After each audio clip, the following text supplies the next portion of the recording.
আজ আপনাদের দেখাবো শ্রদ্ধেয় বিভূতিভূষণ বন্দ্যোপাধ্যায়ের গল্প অবলম্বনে সংসার।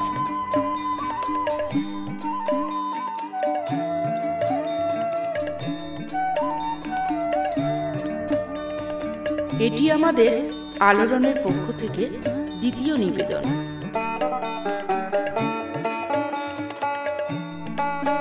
ইনি অভাগিনী তারা, উপেন ভট্টাচার্যের পুত্রবধূ। একটিমাত্র ছোট ছেলে নিয়ে অত বড় সেকেলে ভাঙা বাড়ির মধ্যে একাই থাকেন। স্বামীর পরিচয়ে বউটি এ গ্রামে পরিচিতা নন। উপেনের পুত্রবধূ এই তার একমাত্র পরিচয়।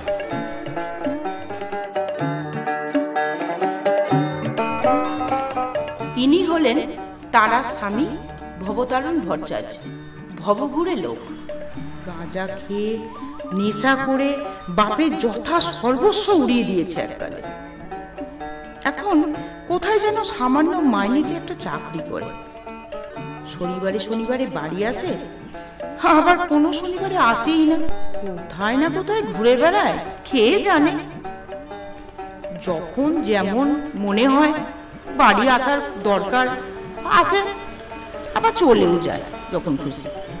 আসলে নেশা পেলে তারা বাড়ি ফেরার কোনো কিছু মনেই থাকে না, কোনো তাগিদই থাকে না তার যে বাড়ি ফিরতে হবে। বাড়িতে স্ত্রী আছে, ছোট ছেলে আছে, বৃদ্ধ বাবা আছেন, কোনো কিছুই তার মাথায় থাকে না।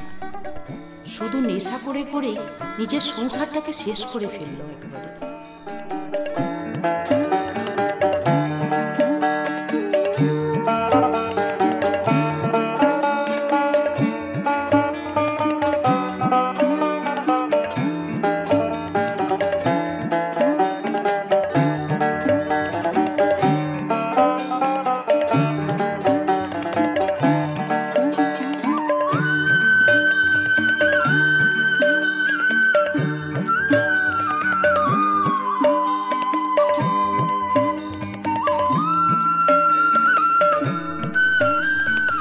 শ্বশুর উপেন ভট্টাচার্য গ্রামের জমিদারের ঠাকুর মন্দিরে নিত্য পুজো করেন।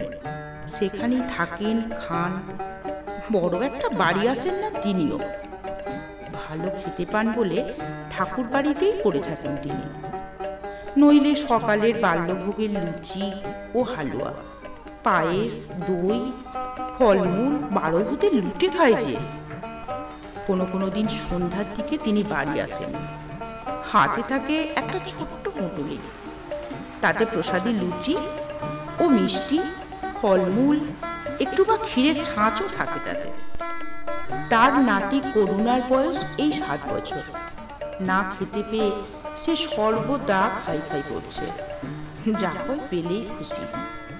তা কাঁচা আমড়া হোক, পাকা নোনা হোক, আধ পাকা শক্ত বেল হোক, বা কাঁচা তেঁতুল হোক, যা হোক পেলেই হচ্ছে। খাওয়া নিয়েই তো কথা। স্বাদের অনুভূতি তো তার নেই। ঝাল হোক, টক হোক, মিষ্টি হোক বা তিতুই হোক, তার কাছে সবই সমান। ছেলে মানুষ তো।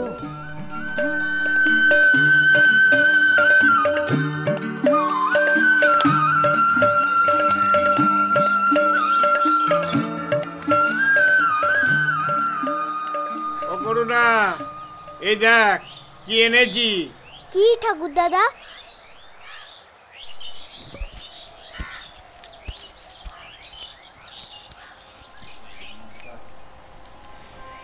ঠাকুরদাদা পুটুলি খুলে দুখানা বাতাসা ওর হাতে দেন। ও তাতেই মহা খুশি। ঠাকুরদাদা যে জিনিস দেন তার চেয়ে যে জিনিস দেন না তা অনেক ভালো ও অনেক বেশি।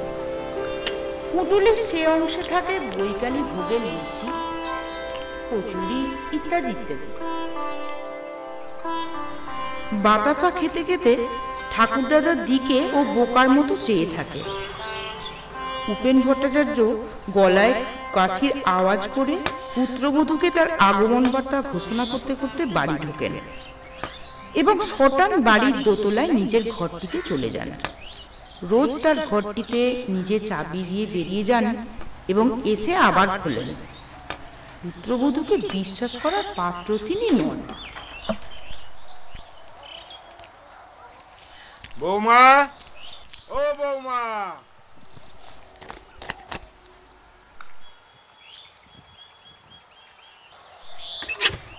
কে বাবা?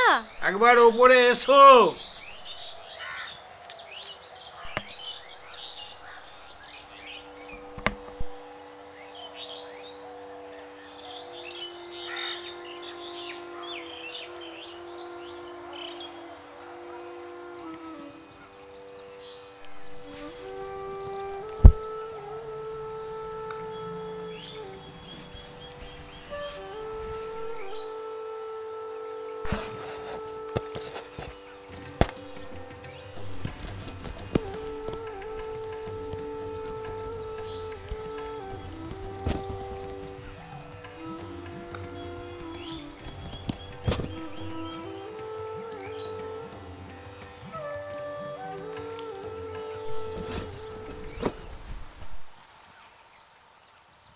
এই করো তো বৌমা, আমার ঘরে একটা আলো জ্বেলে দিয়ে যেও তো।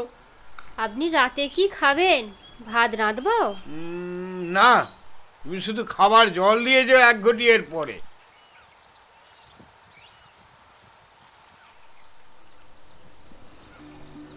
এই সংসারে বৃদ্ধ শ্বশুরের জন্য পুত্রবধূর রাঁধবার নিয়ম নেই, যার যার তার তার। ছেলে যখন আসে বাপের খোঁজও নেয় না, ওরা নিজে রাঁধে নিজেরাই খায়। উপেন ভট্টাচার্য বড়জোর একটু জল, কোনোদিন একটু নুন চান পুত্রবধূর কাছে, এর বেশি তার কিছু চাইবার থাকে না।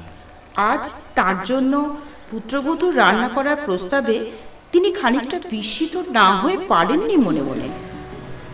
সেই কারণে পুত্রবধূর জন্য তার মনোভাব হঠাৎ বড় দরাজ হয়ে গেল।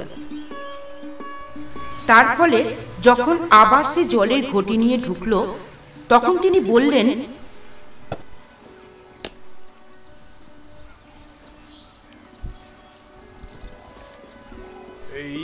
দাঁড়া।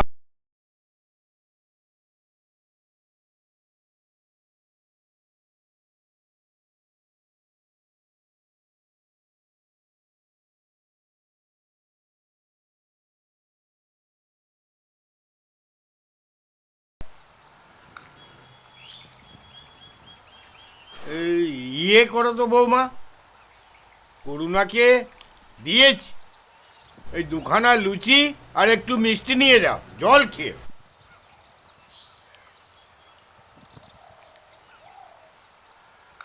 আমি যাই বাবা? হ্যাঁ যাও। পান আছে?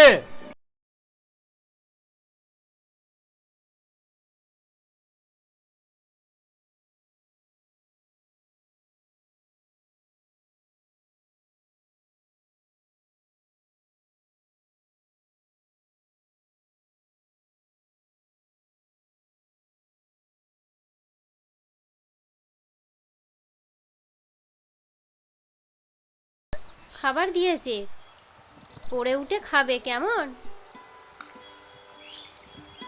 দাও না মা, দাও না, দাও না, ও মা দাও না।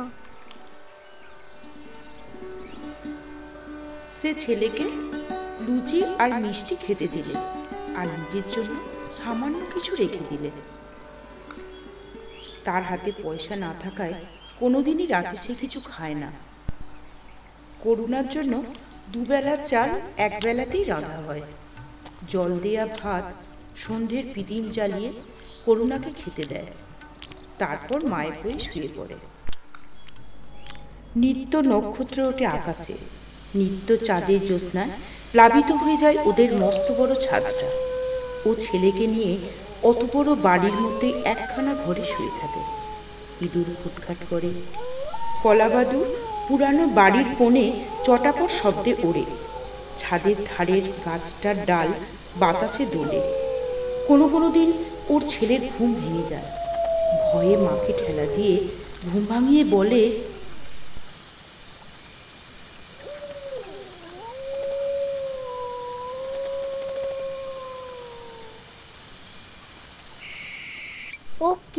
কুটকুট করছে মা?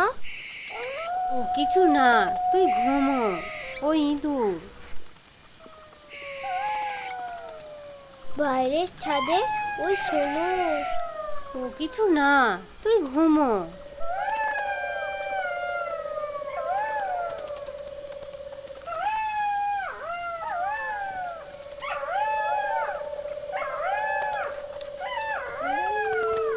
শাকচুনি আছে মা বেল গাছে। শোনো মা, রীতার দাদা গপ্প করছিল, তাদের মাঝধারে শাকচুন্নি আছে। রীতা নিজেও দেখেছে একদিন, বুঝলে মা? তুই ঘুমো, সব বাজে গল্প। আচ্ছা কখন, আমি তো একা একা রাত 8টার সময় পুকুর থেকে কাপড় কেচে আস। কই, আমি তো কিছু দেখিনি।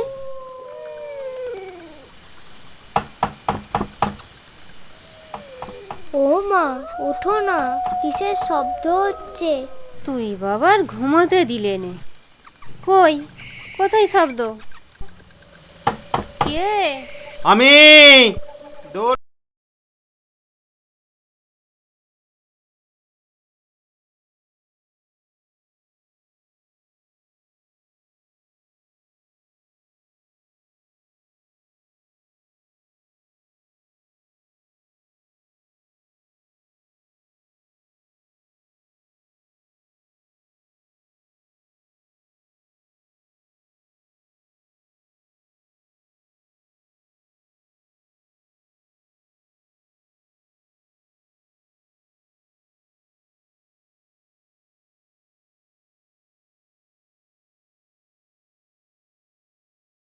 এসো এসো, একেবারে শেষ রাত্রিরে। ভালো আছো? হ্যাঁ, বাস খারাপ হয়ে গেছিল রাস্তায়।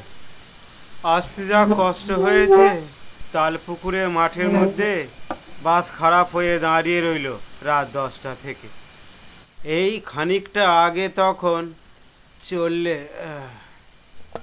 তুমি হাত মুখ ধোও, জল গামলায় আছে, গাড়ুতেও আছে। আমি ভাত চড়াই। ভাত? শেষ রাত্রে ভাত খেয়ে মরি আর কি।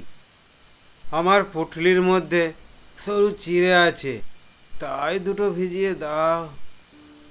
খোকন, সরে আয়। তোর জন্য জিলিপি কিনেছিলাম, তা মিয়া একবারে নেতা হয়ে গিয়েছে। এই নাও, খোকারে দুখানা দাও আর তুমি দুখানা খাও। না না, তুমি খাও, খেয়ে জল খাও। ওগো না না, যা বলছি শোনো না, আমার পেট ভালো না কদিন থেকে। সরু চিড়ে ভিজিয়ে নেবুর রস আর নুন মেখে বেশ কচলে কচলে কত বের করে। থাক থাক, তোমাকে আর শেখাতে হবে না, তুমি হাত মুখ ধোও।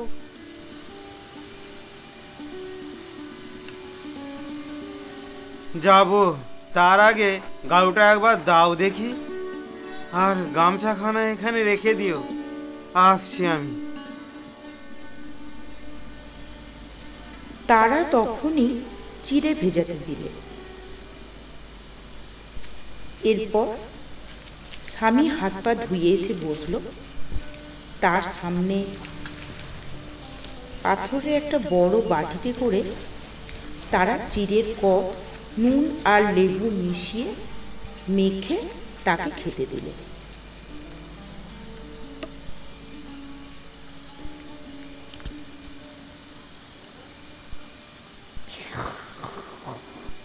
বাহ, নুন নেবু মিশিয়ে বড় চমৎকার খেতে হয়েছে তো। আর দেব? না না, এই বেশি হয়েছে। হ্যাঁ গা, ধার দেনা কত এবার? মাছ কিনেছিলাম একদিন 4 আনা, আর একদিন 2 আনা। আর খোকা আমসত্ত্ব খেতে চেয়েছিল, তাই বৈষ্ণববাড়ি থেকে কিনে এনেছিলাম 2 আনা। আম সত্য আবার কিনতে গেলে বড় নবা হয়েছে না? বারে, খোকা কাঁদতে লাগলো। দেব না কিনে? না, দেবে না। বাপের বাড়ি থেকে পয়সা এনে দিও। মুখ সামলে কথা কও বলছি, বাপ তুলো না, খবরদার। বাপরে, দেখো ভয়েতে ইঁদুরে গর্তে না ঢুকি। তবু যদি বাপের বাড়ির চালে খড় থাকতো। ছিল না বলেই তো। তোমার মতো নজ পাড়া মূর্খ আর মাতালের হাতে বাপ দিয়েছিল তুলে। তবে রে এ, এ, কি হলো এ ওখানে? তোমায় আমি ফের যদি ছোট লোকের মেয়ে কোথাকার। খবরদার, আবার বাপ তুলছো, মুখে ছায়ে নুড়ো দেব বলে দিচ্ছি। বেরো বাড়ি থেকে। হারামজাদি, দেখ এখনো মুখ সামলা, বলে দিচ্ছি। বেরোবো কেন? তোর কোন বাবা এ বাড়ি করে রেখে গেছিল জিজ্ঞেস করি? তুই বেরো। চল খোকা, এ বাড়ি থেকে আমরা চলে যাই। ওরা আমার বাড়ি তো না, ওরা থাকুক যাদের বাড়ি।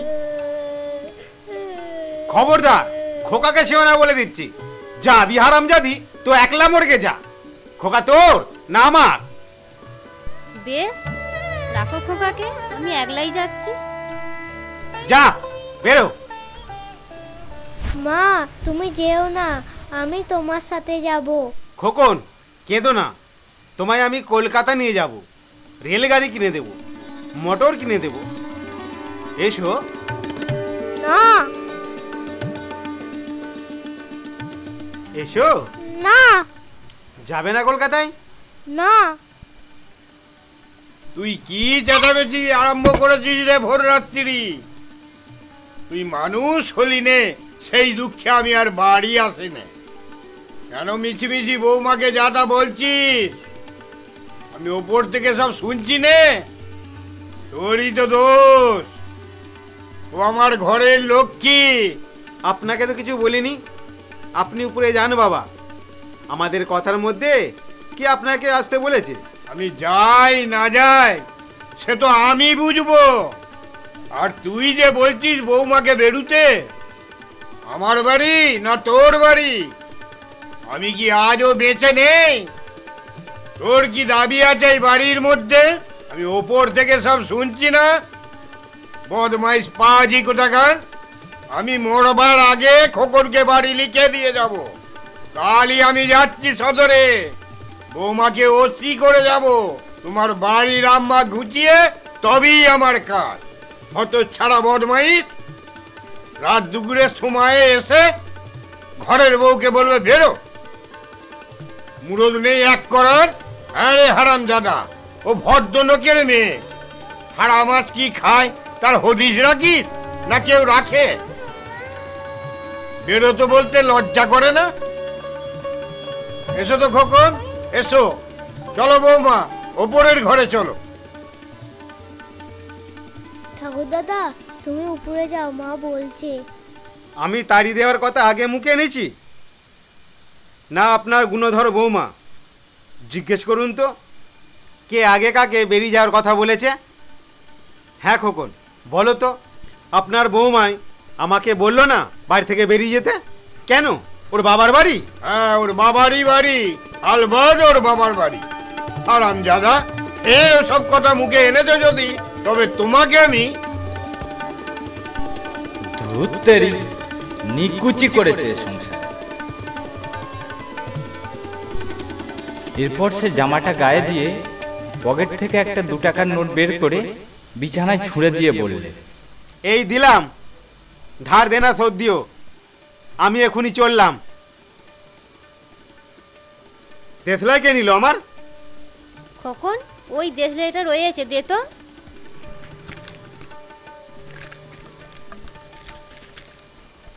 এসেছিলাম অনেক আশা করে, তা এবারই আর থাকবো না। এখানে আমার পোষাবে না বুঝলাম। কেউ যখন আমায় দেখতে পারে না এ বাড়িতে, খাওয়া হলো না, শরীরটাও খারাপ। তা হোক, আমি যাবই, আর আসছি নে। দেখ খোকন, যাবি কলকাতায়? না চলো আমার সঙ্গে, মোটর কিনে দেবো, লেমন জুস কিনে দেবো। যাবি? না এসো আমার সোনা।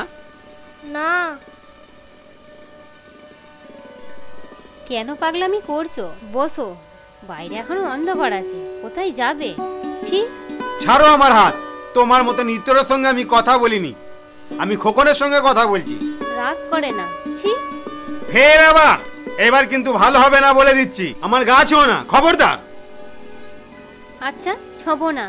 বেশ, এখানে এসে বসো। ফের কথা বলে। খোকন যাবি আমার সাথে? আয়। আর কখনো যদি এই ভিটেতে পদার্পণ করেছি তবে আমার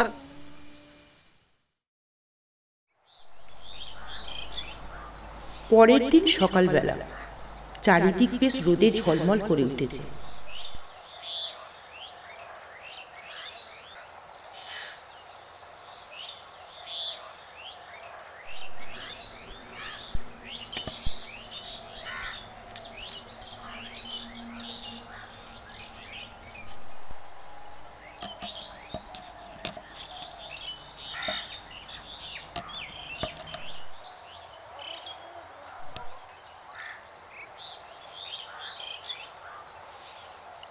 নাও পেঁপে খাও, পেট ঠান্ডা হবে। উনি কোথায়? উনি ওপরে। যাবেন না? তা কি জানি। খাবেন? উনি কবে খান? কাল সন্ধেবেলা এলেন, বললাম ভাত রেঁধে দিই, উনি বললেন না। পেঁপে আর আছে? দিয়ে এসো না উপরে। সে তুমি বললে তবে দেব। সে দিয়ে এসেছি, তুমি তখন ঘুমিয়ে। দিও, বুড়ো মানুষ। সে তোমাকে আর শেখাতে হবে নে। খোকন, ও খোকন, শোন। ও খেয়েছে, ওকে আবার ডাকছো কেন? তুমি খেয়ে ফেলো, পেঁপে খেলে তোমার পেট ঠান্ডা হবে।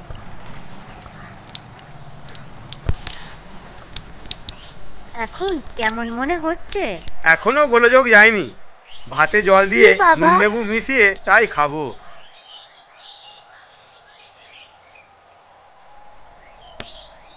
এই নে খা।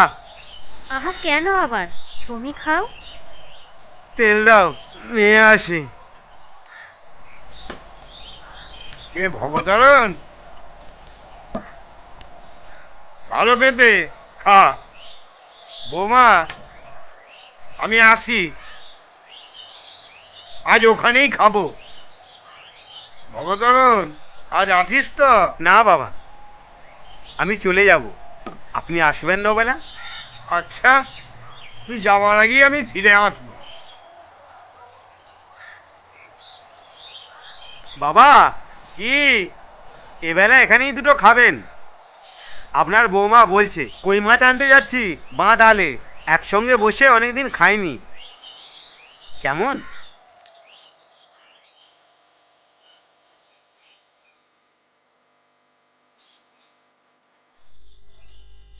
উপেন ভট্টাচার্য কি ভেবে সম্মতি জ্ঞাপন করে আবার ফিরে এসে বসলেন রোয়াকে।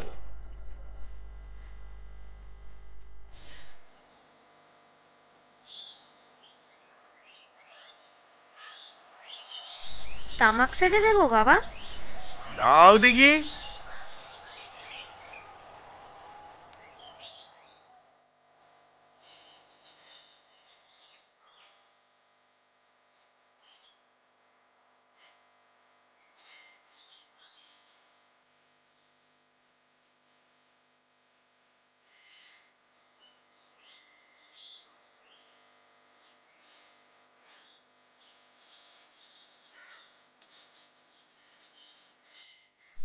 এমন সকালবেলা কত কাল আসেনি তার জীবনে। স্ত্রী মারা গিয়েছে আজ প্রায় 20 বছর। ভবতারণ তখন কতই বা বয়স, মাত্র 11 বছরের বালক। তারপর থেকেই ছন্ন ছাড়া সংসার জীবন চলছে। আটসাট নেই কোনো বিষয়ে কারণ। তার উপরে দারিদ্র তো আছেই। হাতে পয়সা ছিল না বলে ভবতারণকে লেখাপড়া শেখাতে পারেননি। লেখাপড়া শেখালে অত খারাপ হতো না সে। অবহেলিত পুত্রের প্রতি উপেন ভট্টাচার্যের বড় মায়া হলো। কাল অতটা বকুনি দেওয়াটা বোধহয় ঠিক উচিত হয়নি।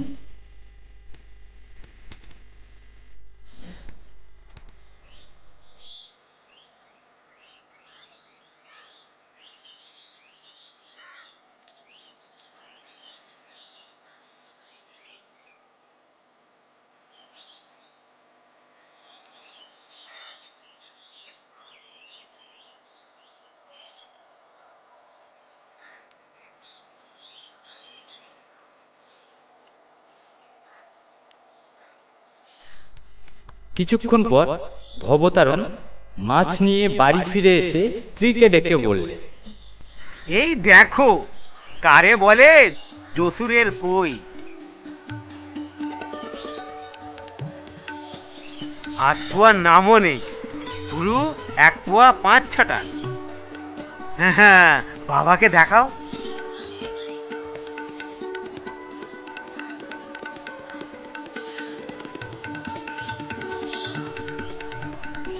এই দেখুন বাবা।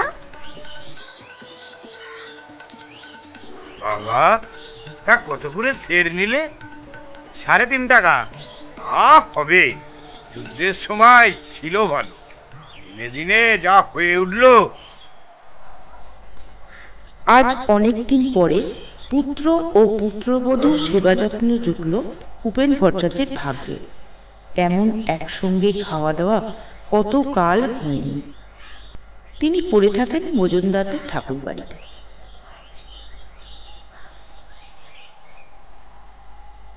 উপেন ভট্টাচার্যের পুত্রবধূও আজ আপন মনে বেজায় খুশি। ছন্ন ছাড়া ভাঙা বৃহৎ বাড়ি আজ যেন কার পাদস্পর্শে লক্ষ্মী সংসারে পরিণত হয়েছে। আজ তার সবই আছে, স্বামী, শ্বশুর, সন্তান, যা চায় মেয়েরা। এত বড় বাড়ি, জাজল্যময় সংসার যাকে বলে। ওদের সকলের পাতে ভাত মাছ দিয়ে আজ কত সুখ পেয়েছে সে। ওদের খাইয়েও সুখ। এইসব কথাই মনে হচ্ছিল তার শ্বশুরের জন্য তামাক সাজতে সাজতে।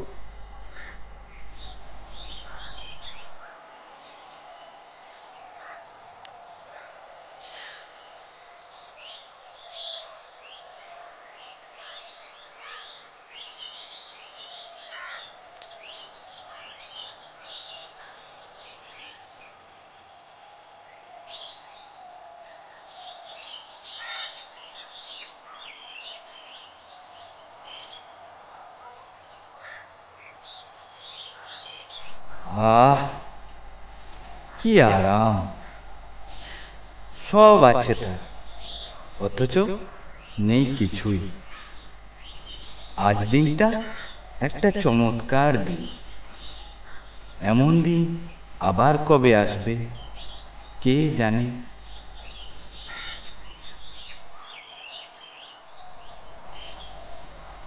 অন্যদিন ভবতারণ খেয়ে দিয়ে আড্ডা দিতে যায় রায়পাড়ার অমূল্য রায়ের ওখানে। আসলে নেশার জগতে একই পথের পথিক যে দুজনে।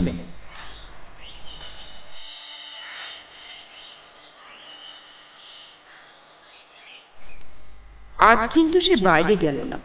স্ত্রীকে ঘুমোতে দেখে মনে মনে ক্রুদ্ধ হলো। কেন, দুটো গল্প করতে কি হয়েছিল?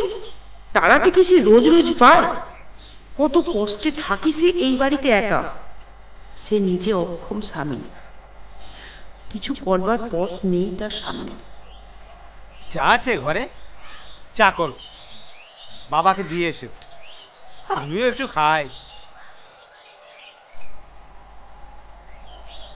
না, আর চা খাই না। নুন নেবু দিয়ে চিড়ের কষ করে দিই।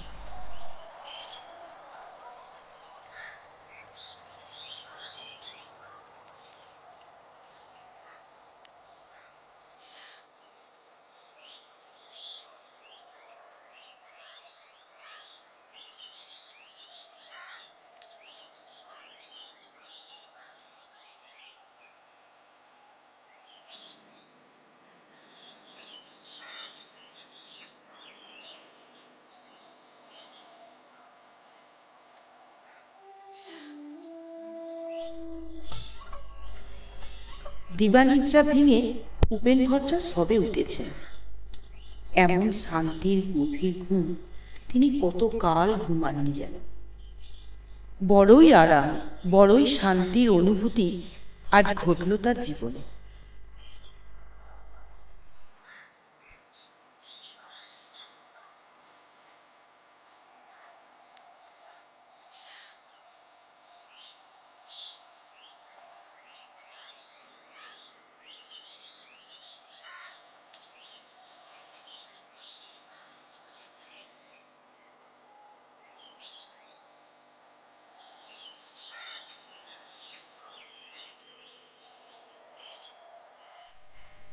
ও কি চা ঘরে ছিল?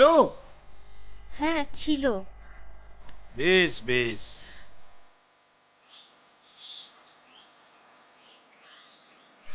আর কিছু খাবেন? হ্যাঁ, তা কি খাবে? বেশ দুভাজা করে চিড়ে ভেজে নারকোল কোড়া দিয়ে এনে দেবো বাবা। বেশ, ওই সঙ্গে একটা কাঁচা লঙ্কাও দিও। আর শোনো, অবতারণ আর খোকনকেও দিও। তামাক সেজে দেবো বাবা। এখন না, হিরে ভাজা আগে খাই, তারপর।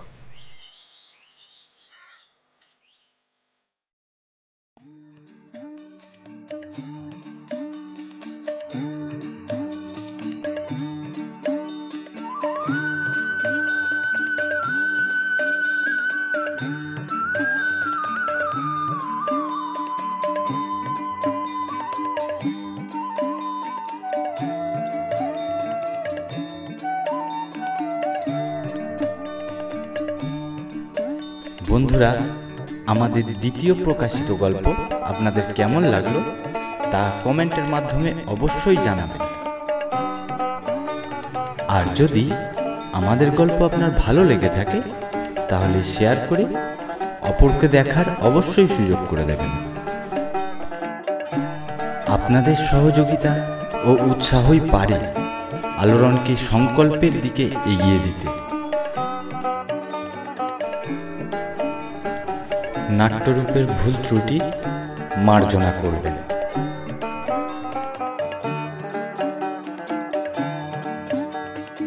নমস্কার।